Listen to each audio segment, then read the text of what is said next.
টাকার মালিকে দেখো অভাব হয় না দূর, গরিব ঘুমাই গাছতলাতে মনটা বাহাদুর। কথা বলেন ঠিক কিনা? ফিরাউনের লাশটি দেখো মিশর জাদুঘরে, খাই না ভুকা মাকড় তো আর সবাই ঘৃণা করে। তাহলে শান্তি পেতে গেলে মুদিখানার দোকানে যে বলেন যে 1 টাকা শান্তি দেন, দিতে পারবে? স্বর্ণের দোকানে গেলে স্বর্ণের দোকানে যে বলেন স্বর্ণওয়ালা ভাই আমাকে একটু শান্তি দাও, দিতে পারবে? কোটি টাকার মালিকের কাছে গেলে শান্তি দিতে পারবে? এই জন্য শান্তি খুঁজতে গেলে এক ব্যক্তি বলতেছে শান্তির মঞ্জিল, বাড়ির পাশ দিয়ে রাস্তায় লেখা আছে একটা শান্তির মঞ্জিল, গেটে বড় করে লিখে রাখছে শান্তির মঞ্জিল। বাড়িতে যে জিজ্ঞেস করে এই তোমাকে বাসায় মনে হয় শান্তি আছে, তা কি করে বুঝলে শান্তি? শান্তি এ কারণে বুঝলাম যে তোমার বাসায় লিখে রাখতো শান্তির মঞ্জিল। সে তার বাড়িতে খোঁজ নিয়ে দেখে যে নাই নাই শান্তি নাই। কেন শান্তি নাই? টাকা আছে বরং আল্লাহ তাআলা রিজিকটা বন্ধ করে দিচ্ছে, ডায়াবেটিস। এই জন্য ডাক্তারে বলে দিছে যে গরুর গোশ খাবা না, হাঁসের গোশ খাবা না, মুরগির গোশ খাবা না, সবই বন্ধ করে দিছে। দেওয়ার মধ্যে একমাত্র খুলে রেখেছে মসুরির ডাউল, বুটের ডাউল আর কচু শাক, পারলে এইটাই খাবা। এই জন্য তার শান্তি নাই। এক ভাই জিজ্ঞেস করতে যান, ভাই ও ভাই তোমার কি বাড়ি শান্তি আছে? ডেকে ডেকে বলে না না শান্তি নাই, শান্তি নাই, শুধু টেনশন আর টেনশন করতে করতে মাথার চুল পড়ে স্কুলের মাঠ হয়ে গেছে। আছে না এরকম? খুঁজলে দেখা যায় স্ত্রী তার কথা শোনে না, মেয়ে তার কথা শোনে না, সন্তান তার কথা শোনে না। এই জন্য কবির ভাষায় কবি বলেছেন, সমাধান চাও যদি জীবনে মরণে, ফিরে চাও খুঁজে নাও চোখ রাখো কোথায়। আরো আসতে বলেন, চোখ রাখো কোথায়। এই জন্য এই আমাদের ভিতর কোরআনটা নাই। আমরা মনে করি ভাই কোরআন শুধু খতম তারাবির জন্য পড়তে হয়। মানুষ মারা গেলে ইমাম হুজুরের কাছে সে বলতে, হুজুর আব্বা মারা গেছে খতম দেন। আমরা মনে করি মিলাদের জন্য কোরআন লাগে। আমরা মনে করি এই কোরআনটা শুধু সূরা ফাতিহা এবং কোরআনটা নামাজের জন্য লাগে। না না না না, কোরআনটা লাগে শুধু একমাত্র সংসদ থেকে নিয়ে বাথরুম পর্যন্ত, বাথরুম থেকে নিয়ে রান্নাঘর পর্যন্ত। কথা বলেন ঠিক কিনা? আমরা তো শুধু মনে করে দিই আব্বা মারা গেছে, 2 জন তালেবেলে মেনে মিলাদ পড়া দিলে যথেষ্ট হয়ে যায়। আছে না? আমরা তো মনে করি যে কোরআনটা শুধু খতম তারাবির জন্যই লাগে। আরে না, আজ আমাদের সন্তানের কোরআন শিখাই না। কেন শিখাই না? আমাদের সন্তানদের কোরআন শিখাই না কেন? ওরা না খেয়ে থাকে। এই একটা ধ্যান ধারণা আমাদের ভিতরে। আরে বাবা, এই ধ্যান ধারণা একটা মিথ্যে। কারণ কি, এখন কোটি কোটি সন্তানেরাও দেখতেছে যে আসলে তো এটা তো ঠিক না। শান্তি যদি পেতে হয় একমাত্র কোরআনের ভিতর ঢুকতে হবে। কিসের ভিতর? কোরআনের ভিতর। ইহকালেও শান্তি রাখবে, পরকালেও শান্তি রাখবে। আমাদের সন্তানদেরকে এই শিক্ষাটা দিই না, কারণ সরকারি চাকরি পাবে না। আরে একজন সরকারি চাকরির পরিবার যতটা সুখে আছে তার থেকে হাজার হাজার সুখী আমি আছি। সুবহানাল্লাহ বলেন। ঠগি নাই, তাদের থেকেও বেরোন কম ছিল না আমারও। আমরাও পারতাম একটা জেনারেল লাইনে শিক্ষিত হতে। এরপরও চিন্তা ভাবনা করে এসে ঢুকেছি কোথায়? মাদ্রাসায় ঢুকেছি। ঠিক মতো খাওয়া নাই, ঠিক মতো নাওয়া নাই, ঠিক মতো ঘুম নাই। প্রায় 3টের সময় ডেকে দেয়, তালবেলে ওঠো ওঠো ওঠো ওঠো। যখন না উঠতাম পাশার পরে বাড়ি শুরু করে দিত। এই কষ্টের ভিতর দিয়ে আল্লাহ তাআলা এই যতটুকু পেরেছি শিখার জন্য চেষ্টা করেছি। হযরত বাইজিদ বুস্তামি যখন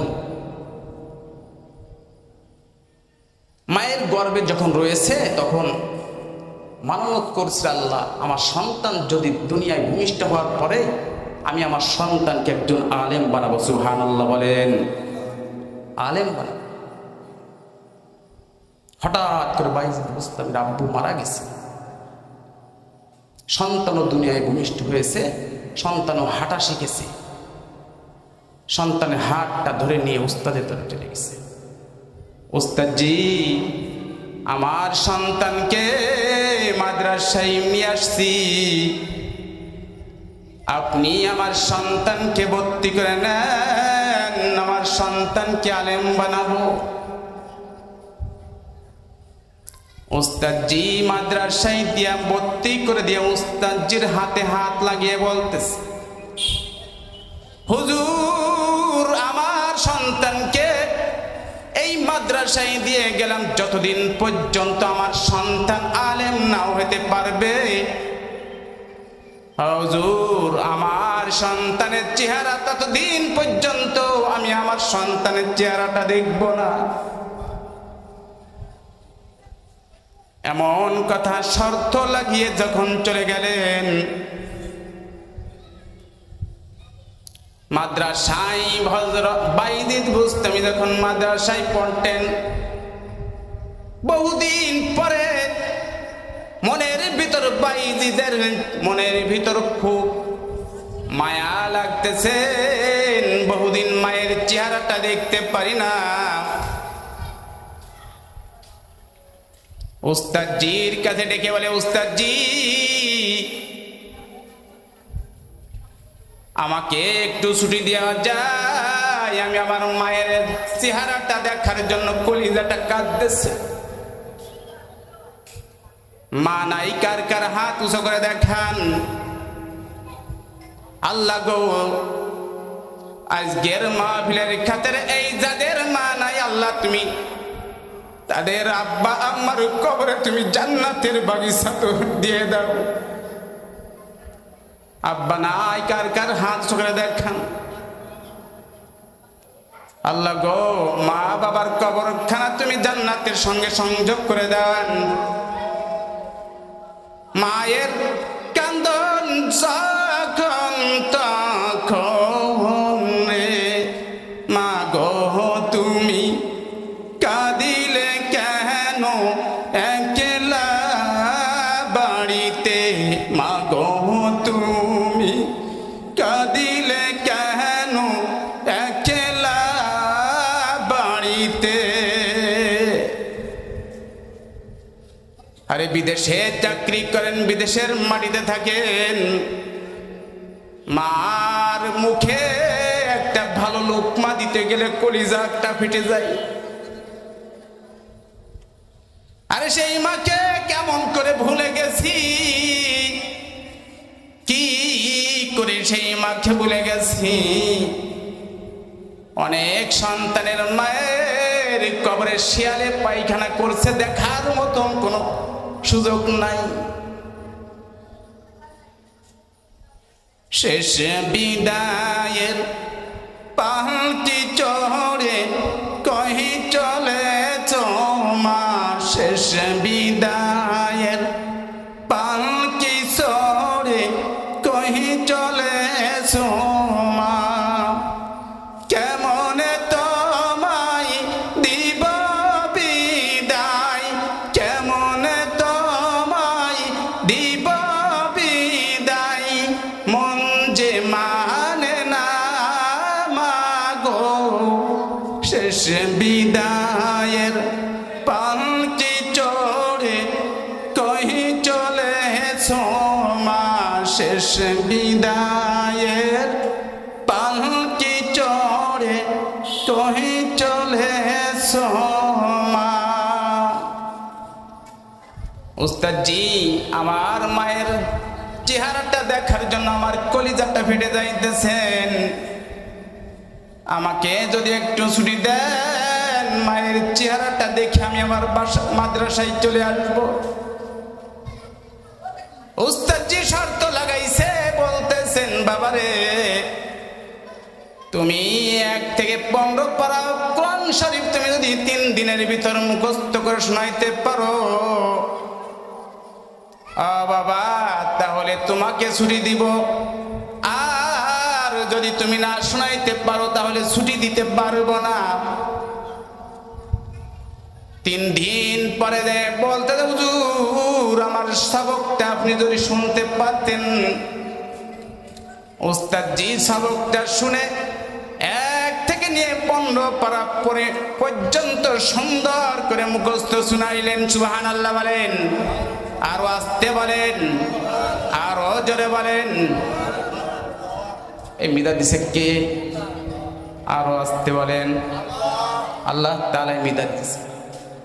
আজও পর্যন্ত পাইছেন যে একটা আদর্শ লেখের বই মুখস্থ করে শোনাতে পারছে এই ছেলেটা? পাইছেন? পান নাই, পাবেন না, আর পাবেন না। এটা সব সিনার ভিতর ঢোকে না। এই কোরআন ঢোকে বলেন তো? সব সিনার ভিতর ঢোকে না। আল্লাহ তাআলা যাকে পছন্দ করে তাকেই সিনার ভিতর। ওস্তাদজির কাছে ছুটি নিয়ে চলে গেছেন।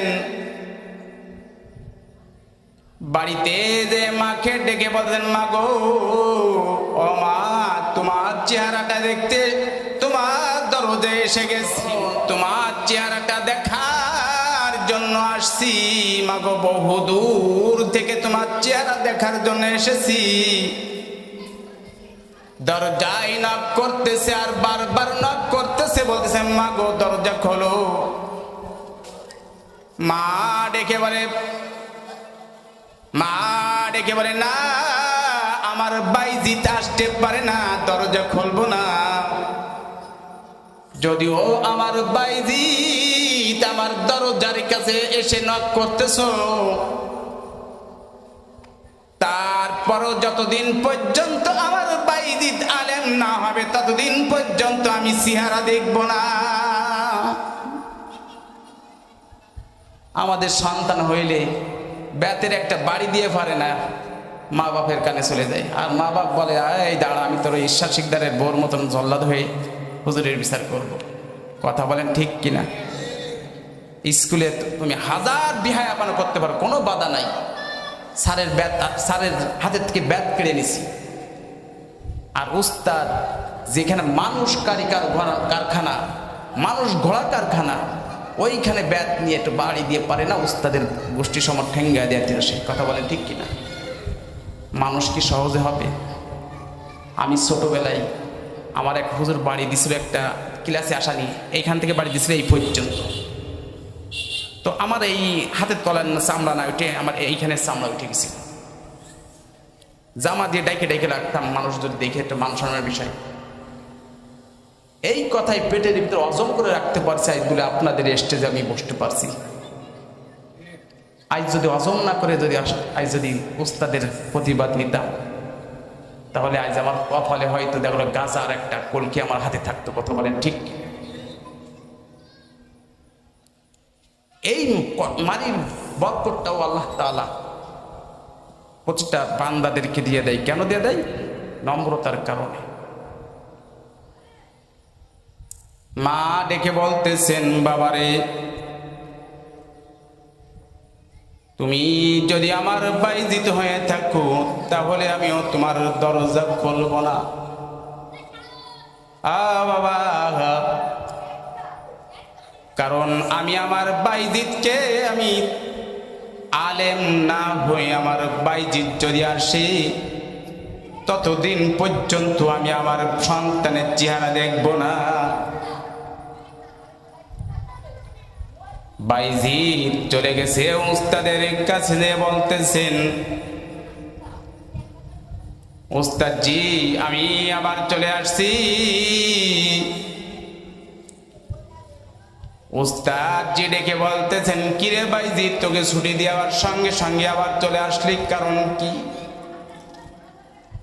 হুজুর আমার মা আমার চেহারাটা দেখবে না। আমার মা বলেছেন যতদিন পর্যন্ত আমি আলেম না হয়ে আসতে পারবো, হুজুর আমিও শর্ত করতেছি, আমি আমার মায়ের সামনে চেহারা দেখাবো না আমি আলেম যতদিন না হতে পারবো।